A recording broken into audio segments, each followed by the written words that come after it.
So I typically do an activity that deals with morals and values.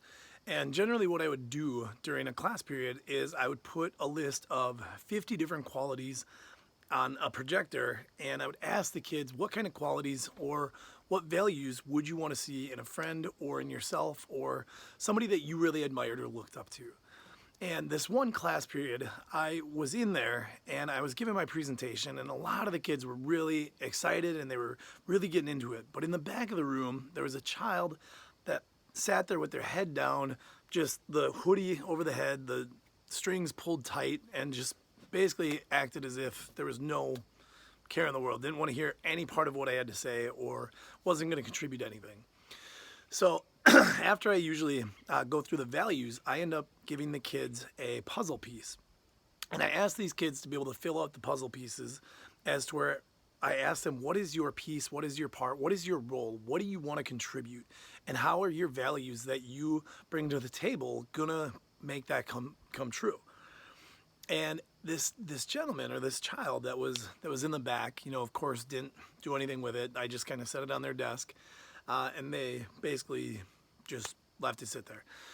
So about a week later, I come back to the school to be able to do a follow-up. And all of a sudden, this same kid that had his head down, all of a sudden is in the back of the room and he's talking to all the other kids and he's smiling. And all the other kids are coming up to him. And he's just like, it was a complete 180. And I'm thinking to myself, oh my gosh, like, what happened with this child? Or like, was something going on back then? And now all of a sudden it got fixed. So my brain really wanted to know what was happening, right? So I went up to this child and I said, hey, what's been happening there? Like, what's got you in such a good mood?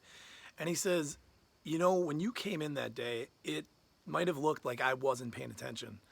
But what you had to say and what you told me really resonated. And I did end up taking that puzzle piece back to my house. And I ended up filling out 30 to 40 some qualities on that puzzle piece.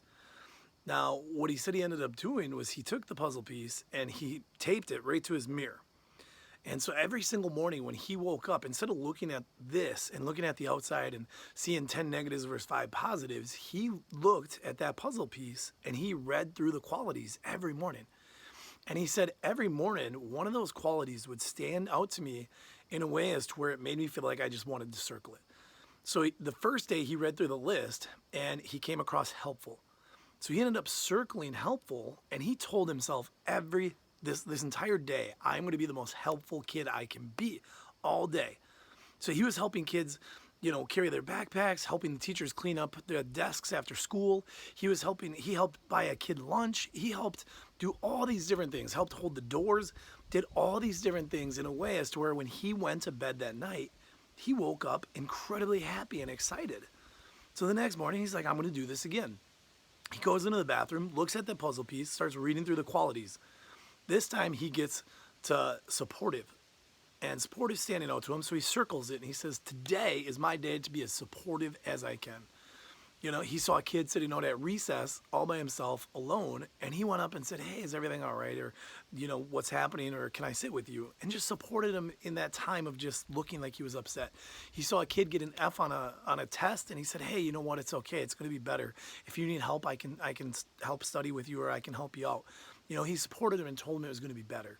He had a friend that wanted to sign up for this class, but wouldn't because he knew that if he did, all of his friends would rip on him or make fun of him. So what did he do? He said, you know what? I got your back. And if you need be, I'll sign up with you. And that to this kid meant the entire world. So that same night, he went to bed once again, and he was super excited and just happy. He was feeling good about himself. The third day rolls around, and he wakes up, he's bright-eyed and excited now. He wants to go to school. And he starts his morning, instead of looking at this in the mirror, he looks at his puzzle piece and he goes through all those qualities again, and he sees courageous. And so he circles courage and he says, today, I'm going to be the most courageous kid I can be. And he walked around and he was literally standing up for kids that were being bullied or picked on. And one kid was getting ripped on for his shoes, and he looked at the other kids and was like, are you really that pathetic? Like, seriously, you're going to worry about what this kid's wearing?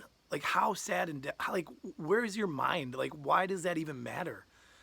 And was just telling these kids off. And he said by the end of the day, it got so much easier to just tell these kids to, like, you know what? Forget you. Why does your shirt make you any better than somebody else? But he said one of the most courageous things that he ended up doing was not only standing up for those kids, but actually raising his hand in class.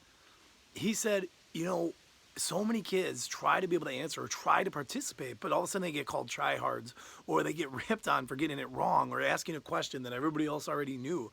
And so they instead just sit there and go, nope, don't ask me, don't talk to me. Oh my gosh, this really sucks.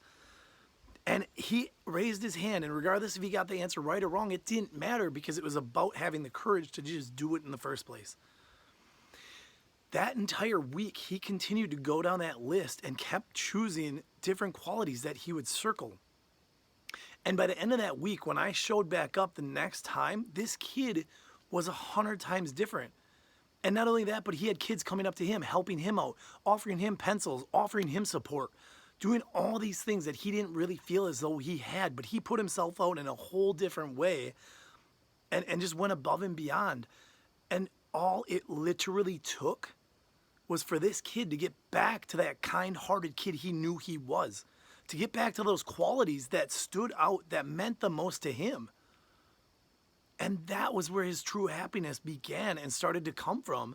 And that was what he started to build the remainder of his school year off of. And he became one of the most popular kids that school year because he was the most supportive, most courageous, most helpful, most loyal. And kids started seeing that within him. Every one of you has the capabilities or abilities to get back to that kind-hearted person that you know you are, or to that person that you want to be. And that choice is up to you. Every day we wake up, and when we look in that mirror, what do we choose to see? Do we choose to look out here, or do we choose to want to be able to write our own qualities and look at those? It's up to you.